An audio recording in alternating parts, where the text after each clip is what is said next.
Hello and welcome to the Business of Betting podcast. Today I'm joined by Tom Waterhouse. Tom, thank you very much for coming back on. The Business of Betting podcast is proudly brought to you by the Betfair Hub from Betfair Australia.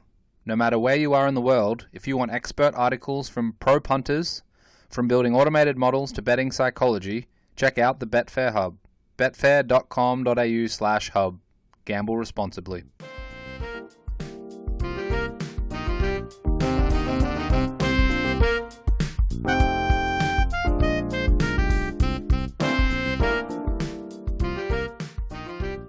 Today I'm joined by Tom Waterhouse. Tom, thank you very much for coming back on. Thanks so much, Jake. So I'm interested in what the last couple of years has held for you. Obviously, last time we spoke, there was plenty going on, and I think there's still plenty going on. Just tell us a little bit about what that time allowed you to do. And I don't know if you've had too much free time, but I'm sure you've had a look into some other territories, some other businesses, but also focusing heavily on gaming. So tell us what that time's been like.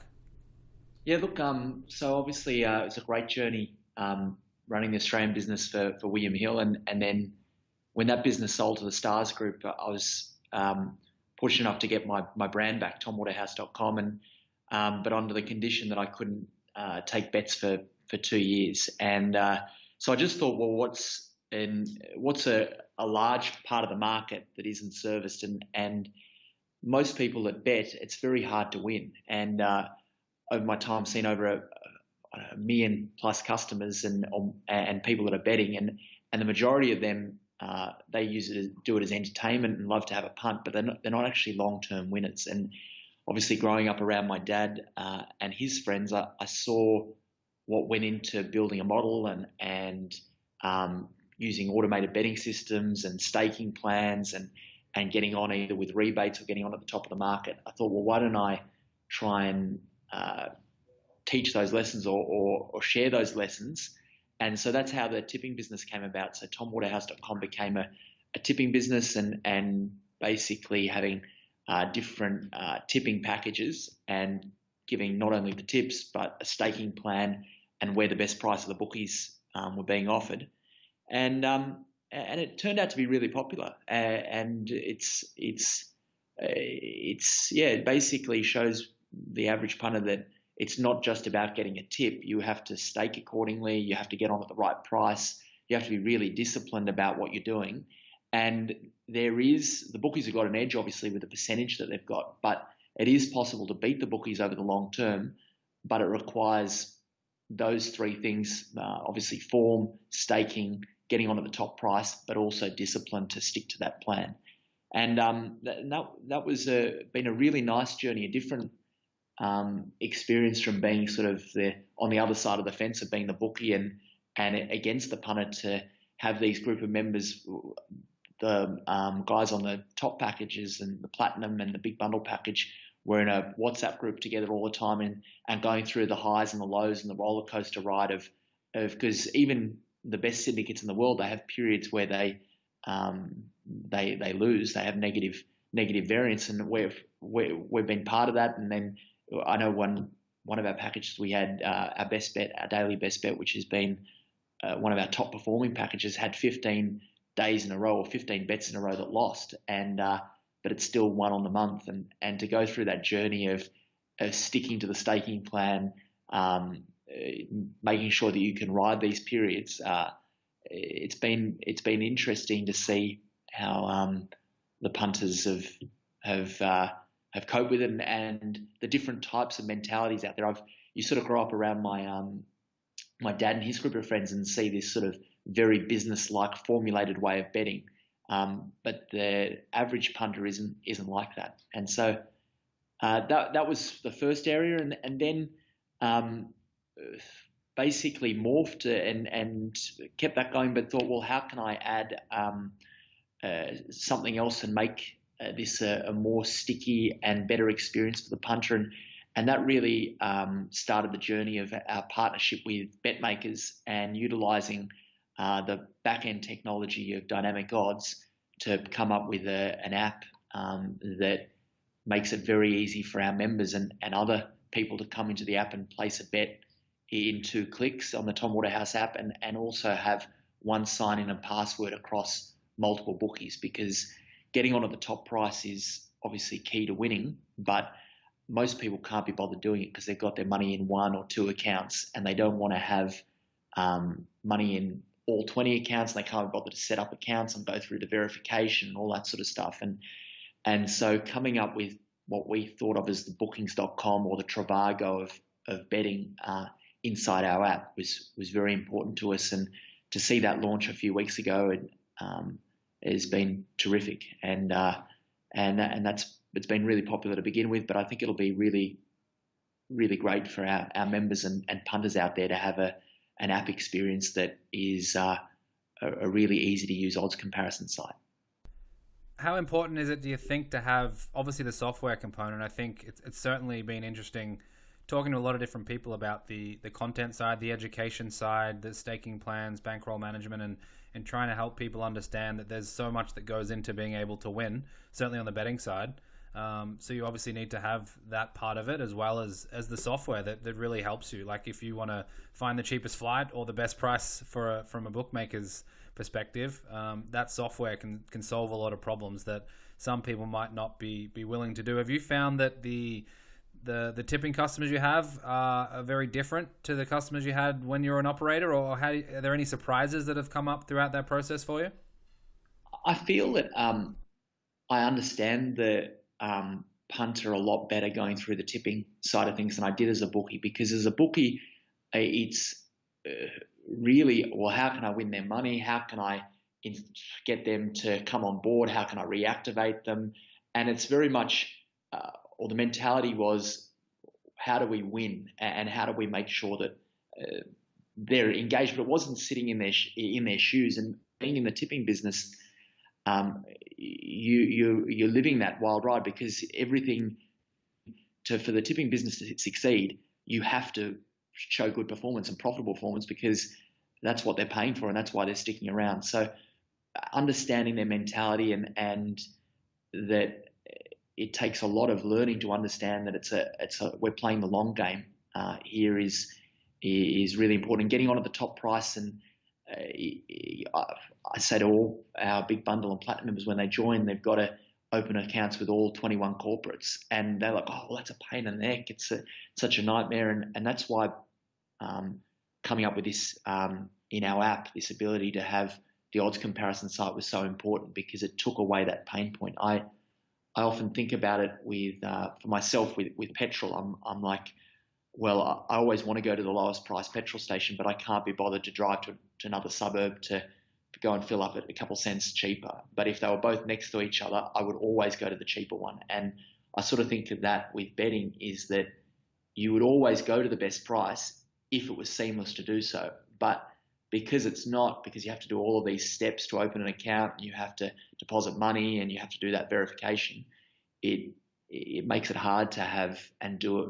If you suddenly see that BetEasy's $4.40 and you've got all your money and your account's open at Ladbrokes at $4, well, it's painful if you're only having $10 or $20 on it. But over a long period of time, taking the $4.40 rather than the $4 is going to be the difference between you being a winning and losing punter. And that's it's an important lesson, and that's why it was so important to do that deal with BetMakers, and that really led to why we've started up Waterhouse VC, which is a wholesale gambling fund investing in gambling companies, and that sort of started that journey a year and a half ago with that, because we liked BetMakers so much and what they were able to do, both from a dynamic odds perspective for the punter, but also from a feeds perspective for the bookmakers, and that wholesale fund has been also going well. So that's basically the three areas that I've been focusing on: the tipping business, the odds comparison business, and this wholesale gambling fund. Do you have a sense of whether it's harder these days for punters to win, or even easier? As you said, there's 21 corporates, let's say. Obviously, a lot more technology available. The data and the information is more widespread, which can be a great thing, or it can be a bit of a minefield. The computing power is very different. Services like yours and others out there. Is it net positive compared to when you started, let's say, or throughout the evolution of your career? Do you have a sense on whether or not, today for a punter, it's a better scenario when trying to win? Look, I feel that the market is a lot, especially early, is a lot less accurate than what it was, and so you can see some huge opportunities in the early markets of where there's significant overs and but betting close to the SP, I probably found it easier to find winners 10 years ago. I think that so if you're not restricted as a punter, if you're not just betting with the minimum bet rules, I think it is a lot easier to win if you basically take that sniper approach. But you're obviously restricted during that time and close to the jump. I think because they've been up for so long, and then the minimum bet rule comes in at 9 a.m. I think that market is quite accurate, and also there's a lot more percentage against you now, both in the early market and also close to jump time than when I was an Oncourse bookie and also betting a lot. Is that there'd be many races. I remember when I was a bookie back in Sydney, is that in many races they bet under 100%, where you're seeing in the early markets over 130%, and then even in the SP market it's 110 to 116 across the corporates. There's a lot more inbuilt percentage against the punter now, but that doesn't mean that there's not opportunities to win. I remember my grandfather always talking about how it was easiest to find winners when there was 160% markets with the bookies up, because for them to put so much percentage up, they obviously didn't have much idea about what the true chances were. But you have to be very select, because if you're betting around the grounds every race and betting all the time, you're going to lose at a much higher clip than what you were before. So tell me a little bit about the Wholesale Investing Fund. Obviously there's a lot of incumbents that are consolidating in many markets around the world. Are you looking for reliable and solid businesses, or are you thinking about growth, or are you tending towards innovation? Tell me what some of the parameters are that make decisions within that fund. So our two main areas we look at is we love businesses that are at scale in regulated markets. So a business like Flutter is the fact that they've got such a dominant position globally now, with obviously with the Stars acquisition, the fact they've got Betfair, FanDuel, obviously Sportsbet and BetEasy here in Australia. We think that those businesses at scale can keep putting their foot down on marketing to grow market share and also have the funds to be able to cope with the increasing tax. So we love businesses that are a clear scale winners, and we think that Flutter's acquisition of FanDuel and the fact that they've got already such a large market share in New Jersey and got a large online database, and also the balance sheet that lets them to really outspend their competitors in the US, we like that a lot. And we look for those sort of business in regulated markets. But really the fund's focused on finding smaller businesses that the market isn't across, that are more B2B operators that have got exposure, whether it's to Asia or got exposure to the US market. And that's sort of where we feel we've got a unique skill set, in that it's quite probably for some of the big investment houses or analysts, they're obviously across the likes of the William Hills and the Flutters and Tabcorps. But businesses, whether it's like BetMakers is a good example. We have unique insight in obviously having TomWaterhouse.com the first time and then running William Hill in Australia, of how these B2B operators that connect with the B2C operators and basically why they're so valuable and important to the likes of these big corporates. And really they've got exposure to growth, because obviously the gambling market is growing in both in regulated and unregulated markets, but they haven't got the same downside when it comes to the regulatory risk and the taxing risk. So we focus on those operators that are providing services to the gambling sector. And it's very exciting. And the thing that I love about it is, obviously I've grown up in the gambling industry, and that's been my only focus in my working life. But most big funds and banks that they don't want to touch the gambling space. It's not a sector that they want to look into, and so I think it's a big opportunity to keep focused on this space, and because obviously people have been gambling since the beginning of time, and I think they'll continue to do so, and so I'm very bullish on long-term growth of the space and the sector, and I also like that most of the world doesn't want to either invest or focus on it. So we're just going to keep running that fund and focus on those type of businesses. I think I probably missed last time not asking you about brand, and your brand is, growing up in Australia, one of the strongest by far. I think it's pretty understated, how phenomenal a job you did with your brand, and even you were talking about it before, getting your brand back. TomWaterhouse.com obviously means a lot in the market. Tell us a little bit about your approach to brand and some of the things you've done over the years that are pretty incredible to ensure you can capture that market share that you wanted and keep your customers coming back, whether it's on the operator side. Obviously, you've been talking about the tipping business now, and you're dabbling in many things, but how critical to you is marketing and ensuring that brand is strong?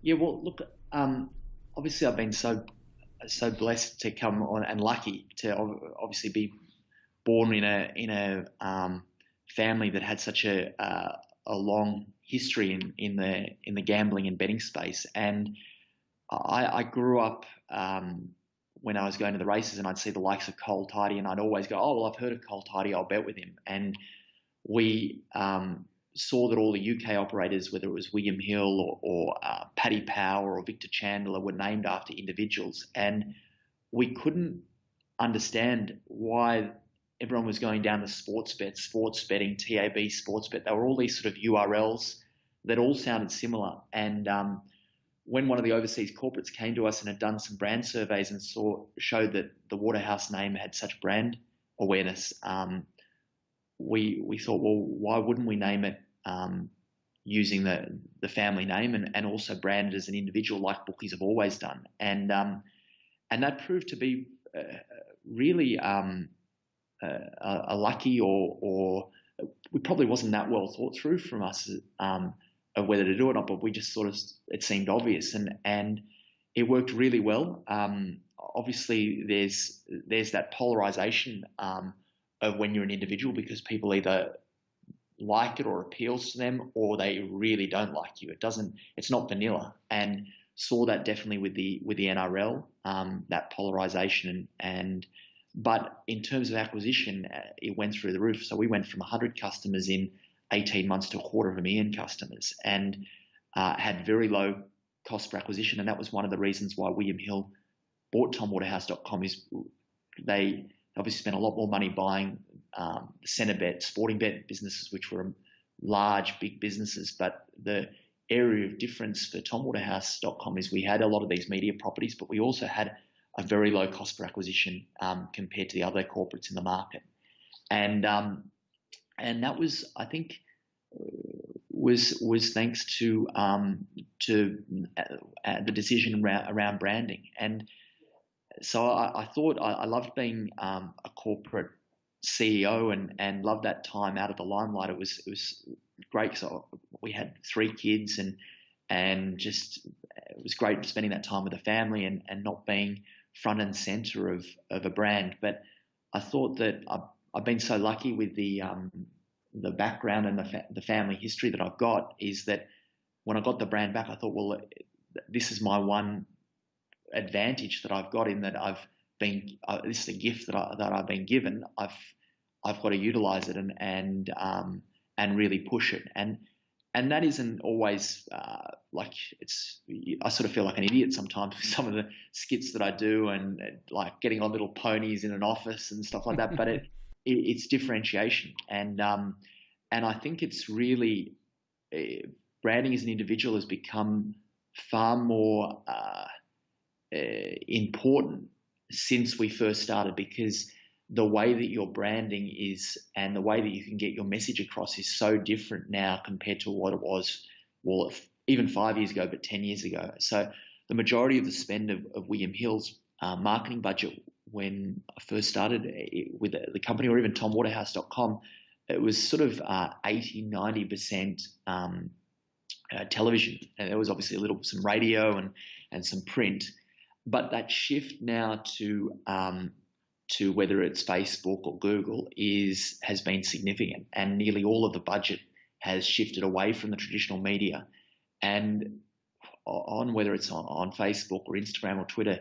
If you look at the most followed entities, well, they're individuals rather than companies. And so to have a person that can be followed, not because you're necessarily into that particular product, in our case it's betting, but can be into it for other reasons, allows you to go across and tap into a much wider audience. And this I thought was a significant shift, obviously away from traditional media. But what's been also interesting is the shift towards, in the tipping business, that wasn't everyone. There's 2.5 million people in Australia that understand what it is. Sorry, probably everyone understands, but 2.5 million people that would regularly have a bet, and all of Australia understand what it is to have a bet. But there's a much smaller market that understand or think that they need to have tips.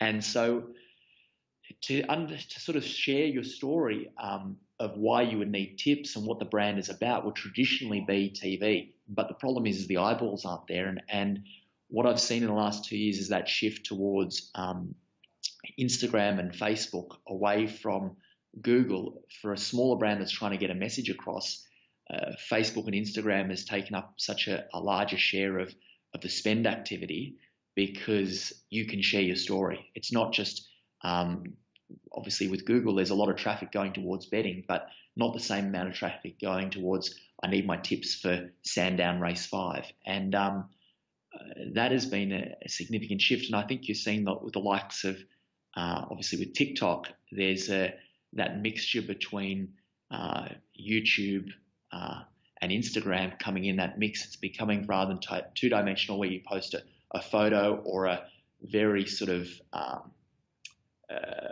thought out post about your marketing message, to something more spontaneous and far more engaging. And I think that type of marketing, and whether I can evolve to be a TikTok star and be someone that can be funny and engaging and not sort of scripted, I think that is probably the next evolution of how to market the brand. And I look at big corporates in the space. The only brand, and this again why I love as one of those scale businesses is Flutter, is what Paddy Power and Sportsbet have been able to do in that market as a brand.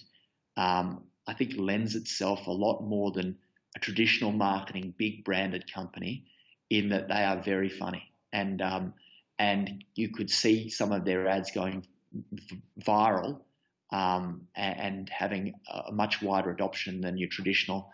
I've got a long heritage in betting.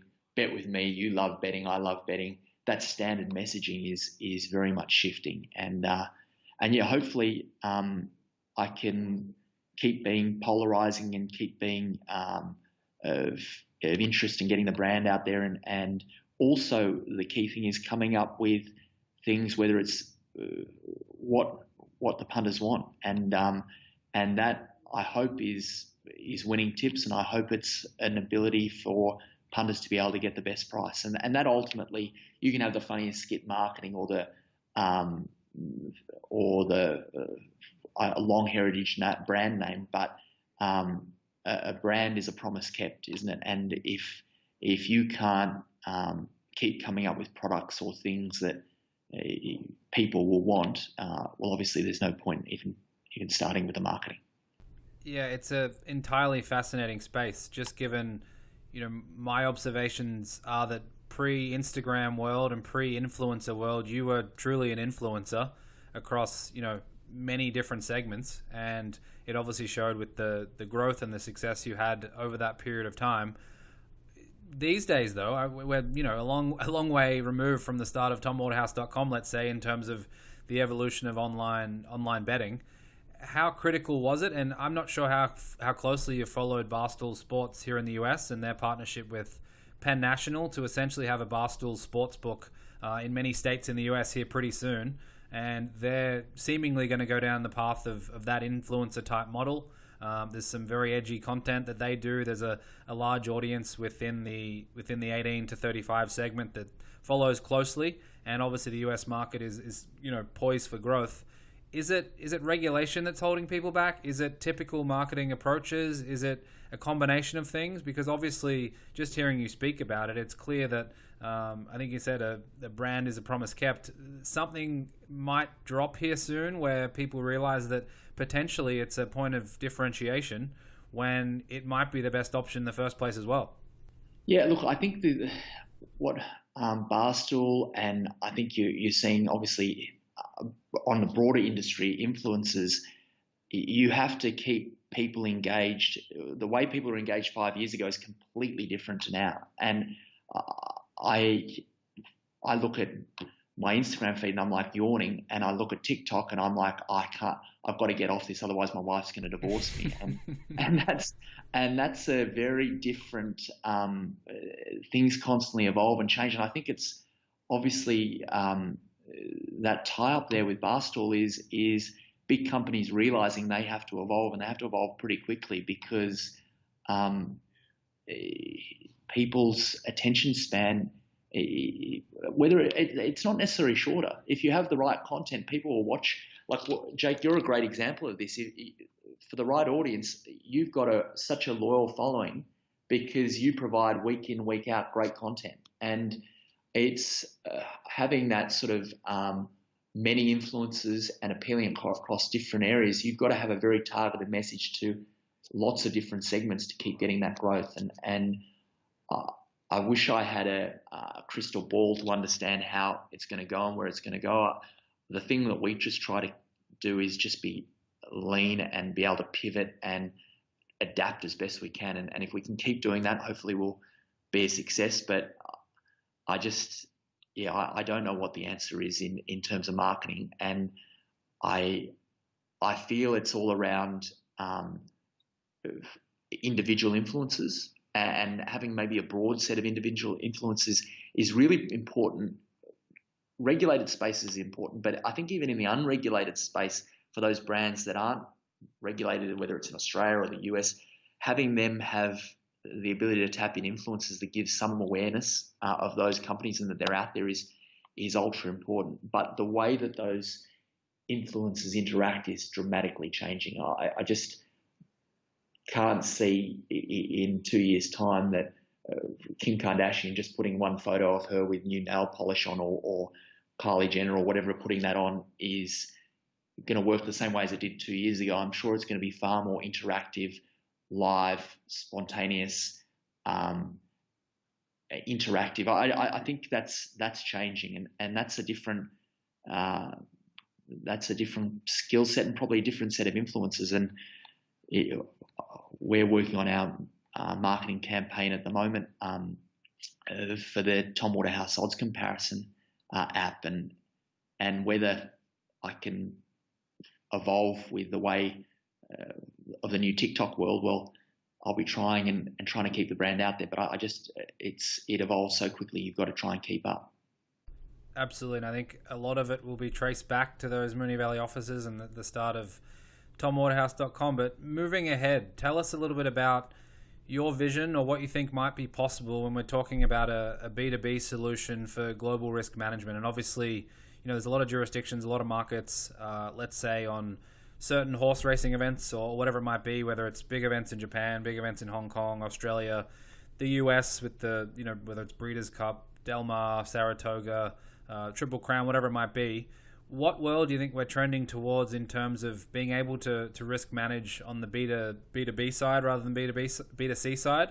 And what are some of the things in the next sort of 12, 18 months, if this is going to launch successfully and really roll out across different markets, what are some of the areas that you're thinking about and people should be thinking about? Well, this is, and before we started the podcast, that's why it's so interesting, Jake, in your journey with Sports Radar and also Bet Genius's companies. We use those businesses back in TomWaterhouse.com days of getting our sports feeds. And when I saw the what BetMakers was able to provide to William Hill in racing feeds got us very interested, and that's why we invested in BetMakers as a company. And I think that they're such an exciting company because they're basically focused on that area that you just described, is that they're trying to be similar to Sports Radar in sport, but the one-stop shop for racing globally, and that is providing all the data and the pricing feeds to the bookmakers, providing the odds comparison, whether it's through Dynamic or the Tom Waterhouse app for the punters, and they're providing vision, and they're also providing the ability for bookmakers to come into the market if you haven't got the scale of a Flutter or DraftKings, that say to the smaller bookmakers, look, here's a solution, a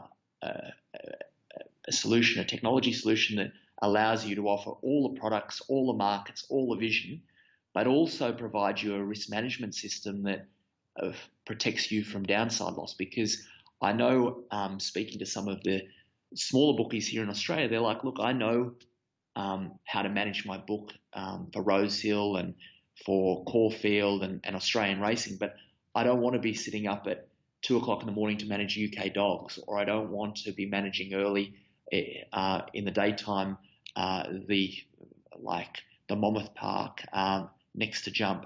I just want to have a solution where my clients can bet all the time and get the vision, but I'm protected from that downside. And I think that what I saw in BetMakers, and Jake, you mentioned, you know Jake, obviously the COO there, and Todd, the CEO. Well, Todd's been and his team have been visionaries of actually understanding what the racing industry and the punter, I think, are looking for, and really finding a solution for the bookmaker and the punter, and to expand that product, and also to bring a lot more competition in bookmakers into the market. And so I think that racing, I was sort of a little bit worried in my time at William Hill on the future of racing, in that I saw such a shift from racing to sport, and especially to basketball, NBA, and I saw obviously the percentage difference, that the odds that were offered was significantly lower percentage on basketball and other sports to racing. But the thing that's made me much more bullish on the racing industry is the fact that the bookmakers love pushing that product because it's got extra margin in it for them, but also the amount of content and the fact that Australian product is being beamed around the world, whether it's now in the US or UK or to Asia, and that Asian, US, UK product is being beamed into Australia and other parts of the world. Racing product is, and BetMakers is a big part of this, is really becoming a global product. The bookmakers are pushing to new punters that wouldn't normally want to have their first bet or their next bet on racing. And I think basically providing vision, lots of product, and lots of choice when it comes to being able to bet is a really good place for racing to grow, both in Australia and from a global perspective. So I've got a renewed excitement for where racing can take its product. Is there thought around sort of the tried and true methods of bookmaking and a lot of the principles that have stood the test of time, and combining that with a modern touch? And even if you just think of some of the examples we've been talking about, if you're a really strong brand and you don't care too much about homogenous pricing and being similar or the same as others, but you want to focus on acquisition, you can have that in a global risk management world. And if you want to have tight margins, take on all comers, focus really heavily on the trading side of things, and also focus on brand, but not as much as those other competitors. Do you think we're going to be in a world soon where all of those options are going to be possible, and a lot of those services, certainly on the back end, a lot of the tech and a lot of the things you need to do that will be possible, and we're going to see a lot of new businesses popping up? I think so. And I think it was BetMakers' vision, but I've really tried to execute on it in a good way with the Tom Waterhouse odds comparison app, of basically trying to show the majority of punters, or sorry, a large portion of the market, look, there's a lot of choice out here. There's a lot of bookmakers that have never spent $1 on marketing, but because they don't spend money on marketing, because they're smaller and below the point of consumption thresholds and the other tax thresholds, they can be more aggressive. And don't give up your sports bet or your tab account, but keep them in the mix. And this is an environment that I think hopefully over the next few years that price does play more of a part. There is more competition in the market, and that's a market that hopefully, it doesn't mean that the big guys suffer. It means that there's just the smaller guys have the ability to compete in an area of the market that I think has been underserviced. But I hope it's an environment that allows the flourishing of more bookmakers and expands the market in a sense and caters for a lot. I saw from my time being an Oncourse bookie that the recreational market has increased significantly through the effective advertising of these large corporates, and they've done such a great job of getting large database, expanding that market. But the price sensitive end of the market has shifted away from racing, and a lot of the people that were betting big and having sizable bets just go, oh, look, I can't be bothered to bet on racing because it's too hard to go, even though I've got the minimum bet rule, but to place the bets through all 20 corporates and to do this, it's just painful. And that's what hopefully we reinvigorate, or can be a part of reinvigorating that more price sensitive part of the market, which allows increase in turnover, increase in competition in that segment, and hopefully expansion of racing. That's our hope anyway. So I have fears for the on-course component and retail in general, and I think it's been amplified in recent times as we've all experienced through the coronavirus. Tell me a little bit about your thoughts on that space moving forward. And I know you've obviously got the fund, and whether or not you speak with your wallet on some of these things, it'll be obvious in certain periods of time to come. But tell me, is that an area for investment? Is that an area for people to pull back on, whether it is the TAB type experience or the on-course experience, and really hyper focus on digital, hyper focus on the online world? And as we've experienced gaming for a while now, it seems to be the trajectory. But I wonder if there is still a place for any of the retail or on-course components to go with it. Look, I think it's coronavirus seems to have really accelerated that shift to digital, not just across gambling, but across many industries. And I think that there's plenty of punters that were rusted on tab punters. They're like, I just like going to the tab. And when those tabs close, when those retail outlets close, they're like, well, I can't not have a bet on a Saturday. That's what I do. And so they were forced to open their online account. And once you go through that pain process of going to the online site, putting all your details in, verifying, transferring the funds, it's actually a very easy user experience. You can be anywhere. You can see the vision on your app. It's hard to then shift back. And I think that has just accelerated a trend that was happening already. And our focus on investment is mainly because I don't have expertise in the same way in knowing retail and land-based operations, is purely online. And I think you've seen the acceleration of that shift.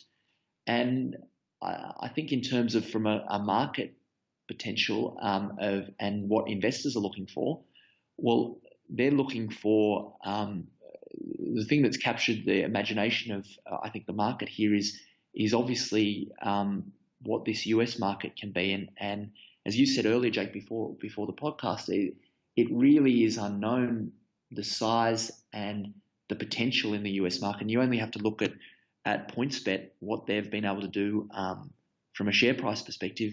The market, they've been a market darling because they're in there, they're doing it, and they're part of that US growth story. And there's potential for unlimited upside in that market, where a traditional land-based operator based in one jurisdiction, whether it's in the UK or here, that story sort of looks clear how it plays out in a sense. Now, that doesn't mean that they don't have a dramatic shift, some of those land-based operators, and do something, but that's a major pivot for a big land-based organisation to do that. And where these online, more nimble, online only, that have got exposure to growing markets, they've got an exciting journey. Whether they can all execute or whether the market plays out as you hoped, that's unknown, but the upside potential is there. Indeed. So I want to go back to the app for a moment, and I recall, like many, I'm sure, their experience, certainly with horse racing, but it can be the same with sports. You've got, RaceNet open, you've got a best bets in your hand, you're looking at dynamic odds, you may be on a few corporate sites, you're looking at replays on TVN or racing.com or whatever it might be. Is this going to be a destination for punters to go and see the different prices, have a look at some information that's on there, get some tips if they're looking for that experience as well, and it'll be a place where we can combine a lot of those different services that we're used to getting in multiple places? Yeah, well, look, I've just been such a huge fan of dynamic odds for such a long period of time, and what Carl and BetMakers, the rest of the team there have been able to do is, well, they really just became a huge help and aid to the punter. And what we have tried to do, and through the partnership with them, is really try to create an app experience that makes it really easy for the mainstream punter, not your like a punter like my dad or any of the professional punters. They're rusted on dynamic. They've got their laptops open. They've got all their systems in place. We're not searching for that. We're just basically your punter that wants to have a couple of bets on a Saturday, open up an app and have that dynamic odds experience and that odds comparison experience in a very seamless two-click process. And we've just really tried to take that technology and make it more user-friendly for the mainstream market. And I think that is going to be very compelling once a punter tries it. We're hoping to have all the information, the alerts, the form, the bonuses, the boosts, everything inside the app. And I think it's going to be fantastic for the punter, but I also think it's going to be really good for the bookmaker. And that hopefully we can drive a lot of traffic at a much lower cost per acquisition for the bookmaker. And where if it doesn't work for the punter, well, we won't get any traffic. And if it doesn't work for the bookie, they won't want to be on the app. And that's the balancing act of trying to make it work for both. And I think it will. And we're only a couple of weeks in, and it seems to be doing that. Whether you can obviously have high hopes for things when they first start and be disappointed down the track, but I'm very hopeful that it'll be a great solution for the punter and the bookie. So we could go for hours. I want to ask you just one final question, maybe a bit of a selfish one, but I'll ask it nonetheless. Certainly in my observations in the Australian market is plenty of international raiders coming in on the track and obviously in the bookmaking market. Tell me a little bit about the Aussie gaming environment these days. It seems like it's pretty healthy with some of the companies you've mentioned, some of obviously your experiences, but BetMakers, PointsBet, and the likes who are, really competing and doing a great job. Is it something that's sort of a renaissance, or is it something that's always been there and now it's starting to appear a bit more? Or tell us about your thoughts on how the space is at the moment from an Aussie perspective. I think the Australian experience we were very early, obviously, because betting is such a big part of the Australian culture and that it was legal here. We've had 20 plus years of experience. You've obviously got the trailblazers like the Trips and Mark Reeds and my dad and Michael Sullivan, and all those people that were part of that very early online experience. And that's been going since late 90s. And so going through the setup, the change in marketing conditions to the regulatory change, it's really a blueprint on I think, a smaller scale of what obviously America will be, but a blueprint of how the market plays out. And I think that you've got some very switched on operators that have been part of that process, like obviously PointsBet, Sam Swanell and the team. That they're top notch, like really switched on, very very capable, have a deep understanding. Obviously, he was COO at TomWaterhouse.com and major driver in that business. He's got a blueprint of that, but he was before that with Tote Tasmania and Macquarie Bank, a serious operator.